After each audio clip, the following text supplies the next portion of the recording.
Kutitë e votimit të ardhura nga jashtë Kosovës janë hapur këtë e premte në qendrën e numërimit dhe rezultateve në Prishtinë.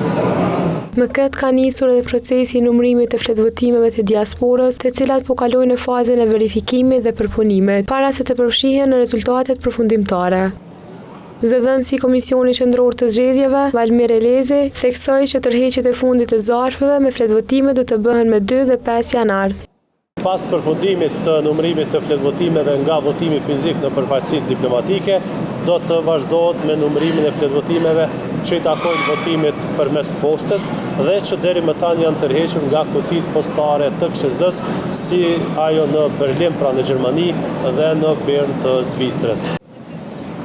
Elezi shtoi se nga mbi 28.500 pako me fletvotime të supozuara të tërhequra deri tani, janë aprovuar vetëm 27.600. Arsyeja më shprehur tek zarfet të refuzuara është sepse në pakon me fletvotim mungon të ftesa e regjistrimit të votuesit.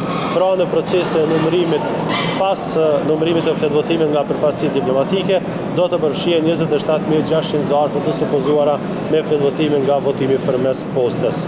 Ai ka bërë të ditur se Komisioni Qendror i Zgjedhjeve po vazhdon aktivitetet për shpalljen sa më të shpejtë të rezultateve përfundimtare të zgjedhjeve të parakohshme për kuvendin e Kosovës, të mbajtura me 28 dhjetor. Elezi ka thënë se presin që numërimet në qendrat komunale të numërimit të përmbyllen në fundjavë.